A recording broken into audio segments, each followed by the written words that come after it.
در حیات خان شیرپاو قومی وطن پارٹی قومی وطن پارٹی آفتاب احمد خان شیرپاو سکندر حیات خان شیرپاو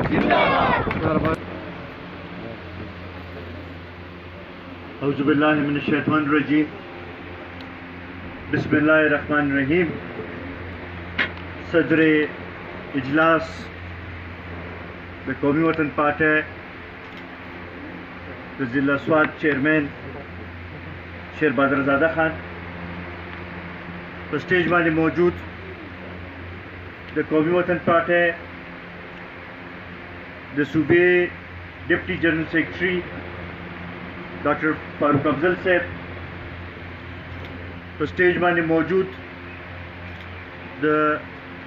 قومی وطن پارٹی سوات ضلع جنرل سیکرٹری رضا اللہ ایڈوکیٹ صاحب اور داوی ٹولہ کابینہ سوات ضلع مشران پی کے 5 پی کے 6 پی کے 4 پی کے 7 پی کے 8 پی کے 9 دلته کې راغلي مشرانو عزتمندو قومی وطن پارٹی کارکنانو وطن پال لوئرز فورم مرګرو السلام علیکم زه ټولو کې اول خو د ضلع د تنظیم ډېر زیات مشکور یم چې ما له دا موقع راکړه چې دلته کې راشم او تاسو سره په دې پروګرام کې شریک شم په دې میټینګ کې شریک شم بیا دا خپل لخوا نن چې کوم دوه تنظیمونه جوړ شو د پی کے 4 او د پی کے 6 هغې تنظیم مشرانو ته او د هغې کې چې چا ته ذمواري میلو شوه هغوی له مبارکي ورکوم او دا تسلي موله ورکوم دا یقیناني موله ورکوم چې د صوبې د لخوا به موږ ورسره مکمل تعاون کوو به او دا تمه ترې لرم چې هغوی به خپل یو فعال کردار به د پارټۍ د منظم کولو لپاره ادا کوي به زه په دې موقع باندې د سوات ډسټرکټ بار صدر سلطنت خان صاحب او د های کورټ بار سوات بینچ د جوائنٹ سیکرٹری صاحب کبیر خان هغوی له د خپل لخوا د قومي وطن پارټۍ د ټولو کارکنانو د لخوا مبارکي ورکوم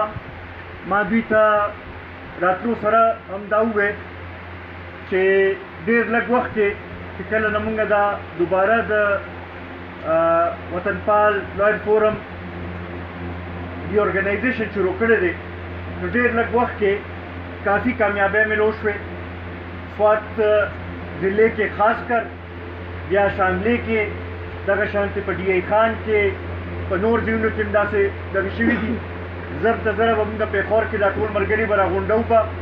او دې ټول هلته کې مبارکي به هم ورکوو به او کوشش به دا کوو چې وطن پال لویر فورم داسې منظم کړو چې آینده کې چې کم الیکشن هم راځي چې هغې کې وطن پال لویر فورم یو نماینده کردار ادا کوي عزتمندو زه په دې باندې ډېر زیات خوشحاله یم چې د ډېرې مودې نه ما به چې پیښور کې میټینګ راغوښتو نو په هغې کې به چې ما د تنظیمونو تپوس کو نو د ضلع چیرمن صاحب د هغوی به دا یو ګیله وه چې یاره ما سره هغه شانتې تعاون نه کېږي نن زه په دې ډېر زیات خوشحاله یم چې دوه د حلقو تنظیمونه مخکې جوړو او فعال تنظیمونه جوړ شوي نن دوه نور فعال تنظیمونه جوړ شو انشاءالله زما دا تمه ده چې زر ته زره به په 8 واړه حلقو کې دا تنظیمونه مکمل شي او ما ته دا ښکاري چې دا سلسله ښه طرف ته روان ده چې کوم د یونین کونسل تنظیمونه جوړ د حلقو تنظیمونه جوړ شو هغوی ته مې دا د هغوی چیرمنانو صاحبانو ته دا درخواست چې زر ته زره د خپل حلقې کې د یونین کونسل او د ویلیج کونسل تنظیم چې دی دا هم زر د جوړ کړی شي چې بیا مونږ د مشر لپاره یو ورکرز کنونشن دلته کې وکړو او پای کې دا ټول تنظیمونو د هغوی سره مونږ ملاقات هم وشي او یو تعارف هم هغه لحاظ سره وشي دغې سره سره د وطنپال لویر فورم خو ښه فعال کردار شروع کړی دی زما به دا درخواست سلطنت خان ته هم نورو ملګرو ته هم چې هغوی به اوس نور هم فعال کردار ادا کوي به او کوشش به دا کوي چې دا فورم چې دی چې نور هم مضبوط کړي دغه شانتې که هغه د استادانو تنظیم دی که هغه د سټوډنټس تنظیم دی که هغه د یوت تنظیم دی دغې لپاره هم توجه ورکول پکار دي او بیا خصوصا د زنانو تنظیم ځکه چې اکثر په الیکشن په وخت کې موږ ته چې مشکل راځي نو هغه د زنانو د تنظیم کمې یا د زنانو کارکنانو هغه شانتې موجودګي چې دی د هغې راځي نو دغې طرف ته هم توجه ورکول پکار دي زه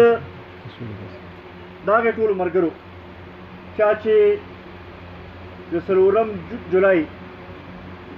د پی ډي ایم د جلسې باره کې اظهار وکړو د هغوی هم ډېر زیات مشکور یم زما دا یقین دی چې چونکې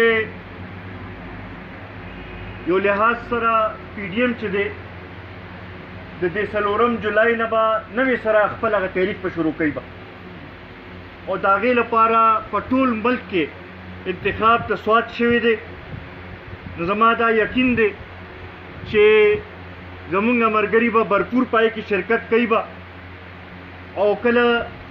چې په د پی ډي ایم د سربراهۍ په اجلاس کې د سوات د ضلعې تجویز راغی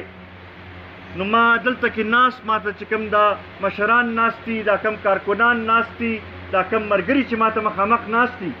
د دوی په ډاډ باندې ما ورته وویل چې بلکل سوات مونږ ډېر ښه پروګرام کولی شو نو زما دا یقین دی چې زمونږ دا ملګري چې ده دوی به ځان ثابتوي به او په دغې جلسې کې به بھرپور شرکت به کوي به یو ځله چې د جلسې پوره پروګرام مخامخ راشي نو بیا به په هغې باندې نور تفصیلي خبرې کوو چې چا باندې کومې ذموارۍ تقسیموو خو نن هم بنیادي ذموارۍ خو تقسیم شوې چې د خلکو روباسلو د جنډو د لګولو د بورډونو د پبلیسټي چې دی د هغې دغه وشو خو دغه شانتې زه به د ډیویژن ملګري به هم راغواړم او هغوی سره به هم مونږ خبرې کوو به او انشاءالله په دې کې به ټول په شریکه دا جلسه به کامیابوو به عزتمندو دلته کې یو تجویز هم راغی او زما تجویز مې خوښ هم شو چې پکار دی چې هر عہدیدار هر کارکن په خپل کور باندې ډنډه ولګوي چې ښکاره شي چې بی مونږ د قومي وطن پارټۍ سره ولاړ یو مونږ د قومي وطن پارټۍ کارکنان یو نو زما به دا درخواست وي چې زر ته زره په دې باندې عمل وشي او سر صاحب دا تاسو به دغه کوئ چې ټولو باندې چې دا خبره چې ده دا سر ته ورسي عزتمندو ما نه مخکې ملګرو د موجوده سیاسي صورتحال باندې خبرې مو کړې